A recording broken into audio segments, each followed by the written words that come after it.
अस्सलाम वालेकुम नाज़रीन, दिस इज़ एहसान उल्लाह का एडवोकेट एज़ यूजुअल। असल में हुआ यह है कि कुछ दिनों से हम अपनी निजी मसरूफियात की बिना पे आपको वीडियो नहीं दे सके, लेकिन इंशाल्लाह अब जो है ये सिलसिला दोबारा शुरू हो रहा है और कोशिश करेंगे कि आपको वीडियोज़ जो हैं वो हम देते रहें।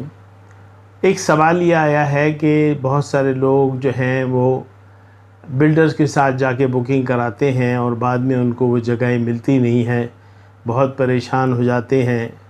कई दफ़ा ऐसा होता है कि बिल्डर जो है वो बुकिंग के बाद प्रोजेक्ट ही नहीं बनाता। कई दफ़ा ऐसा होता है प्रोजेक्ट बनने के बाद पोजीशन नहीं देता। कई दफ़ा ऐसा भी होता है कि पोजीशन देने के बाद लीज़ नहीं करता। और ये सारी मुख्तलिफ़ शिकायतें हैं जो लोगों से मौसूल हो रही हैं और इस महंगाई के दौर में काफ़ी लोग परेशान हैं। हमने सोचा चले हम इसके ऊपर आपको एक प्रोग्राम कर देते हैं और आपकी मदद कर देते हैं, और बिल्डरों से हम ख़ास तौर से रिक्वेस्ट करेंगे कि आप ऐसा ना करें। बहुत गरीब आवाम है, बहुत मेहनत से पैसे को जोड़ती है। पता नहीं किस किस तरह लोग अपने पैसे को जोड़ के अपने सर ढाँपने के लिए जगह बनाते हैं। तो बिल्डर्स को भी चाहिए कि वो रहम भी करें, तरस भी खाएं, मेहरबानी भी करें, और ये कार खैर है उनके लिए भी कि लोगों को आबाद करते हैं, वो लोगों को जगहें देते हैं, उनके ऐन बजट के मुताबिक देते हैं। तो कोशिश ये करनी चाहिए कि ये दोनों तरफ से मामला जो हैं वो सीधे होने चाहिए। अब बात सारी ये है कि बहुत सारे लोग बहुत अच्छे भी हैं जिन्होंने बड़ा नाम इस मार्केट में कमाया है, और आप जानते भी हैं दो चार के नाम अगर मैं आपको ले लूँ। पुराने ज़माने में अल-आज़म स्क्वायर हुआ करता था, उसके बाद आजकल साइमा बिल्डर है। इसके अलावा जो है ना और दो चार कंपनीज़ हैं जो कंस्ट्रक्शन की मशहूर कंपनीज़ हैं जो बना के दे रही हैं। तो भाई आप लोगों के साथ रहम करें, लोगों के साथ मामलात को लेके चलें। किसी की हार्ड अर्न मनी होती है, वो किस तरह कमाता है, किस तरह बनाता है घर, वही जानता है। कभी वो घर में शिफ्ट भी हो जाता है, कभी वो शिफ्ट होने से पहले ही अल्लाह को प्यारा हो जाता है। उसके लवाहिकीन, उसके बच्चे सारे परेशान हो जाते हैं। बिल्डर्स के नखरे नहीं सीधे हो रहे होते हैं और बड़े मसले मसाइल हो जाते हैं।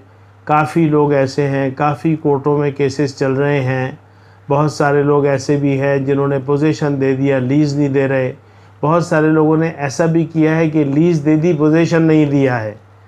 यानी कि अजीब अजीब तरीके के केस हैं कि पैसे भी पूरे ले लिए, डॉक्यूमेंटेशन के भी ले लिए, लीज़ भी एग्जीक्यूट करा दी, लेकिन फ़िज़िकल पोजीशन हैंड ओवर नहीं किया। तो ये वो मामलात हैं जो रात दिन हम देखते हैं, सुनते हैं, सारे मामलात हमारे सामने आते हैं। देखें भाई, इसमें सूरत हाल ये है कि पहले तो बिल्डर से हत्तुल इम्कान कोशिश करें कि आपकी बातचीत बन जाए। अगर थोड़ा बहुत पैसे में फ़र्क आता है या कोई मसले मसाइल होते हैं तो आप बैठ करके तय कर लें। अगर ये मसाइल आपके हल नहीं होते तो फिर आपके पास कोर्ट ऑफ लॉ मौजूद है। आप वहाँ जाएं और अपनी ग्रीवेंसेस यानी अपनी दाद रसी कोर्ट में बयान कर दें कि हमारे साथ ऐसा हुआ, ये हुआ, ये हुआ, ये हुआ, और उसके लिए एक अच्छा काबिल वकील ले लें जो आपके साथ भी वफ़ादार हो और आपके मामलात को अच्छी तरह से संभाल सके। बस ये इसका एक ज़रिया है कि आपको कोर्ट का दरवाज़ा खटखटाना पड़ेगा। अगर आप कोर्ट का दरवाज़ा नहीं खटखटाएंगे तो सारी ज़िंदगी आपको प्रॉपर्टी नहीं मिलेगी। लेकिन कोर्ट का दरवाज़ा खटखटाने से एक हद तक ऐसा महसूस होता है कि 1 साल में नहीं, 2 साल में नहीं, 5 साल में नहीं, 7 साल में नहीं, 10 साल में कहीं ना कहीं मिल जाएगी प्रॉपर्टी आपकी। क्योंकि मरना तो सबको है, बिल्डर ने भी मरना है, तो उसके जो दूसरे लवाहिकीन आते हैं वो भी लोगों पे तरस खा लेते हैं। इसी दरमियान में कोर्ट के अपने फ़ैसले होते हैं, कोर्ट का अपना प्रोसीजर होता है, वो कंप्लीट होता है तो कोर्ट जो है वो अपने पास से नाज़िर अपॉइंट कर देता है जो उस बिल्डिंग की लीज़ की ज़िम्मेदारी लगाता है। जब तमाम बातें चेक हो जाती हैं, जब ये पता लग जाता है कि बिल्डर मौजूद नहीं है, बिल्डर को कई नोटिसेस जाते हैं, अखबार में भी जाते हैं, चस्पा भी होते हैं, जब वो नहीं आता है तो फिर एक्स पार्टी डिसीशन होता है कि भाई ये आदमी को बुलाया, इसको ख़त भी लिखे, इसके पेस्टिंग भी कराई, इसको हर तरीके से हर मीडिया के ज़रिए इसको कांटेक्ट किया।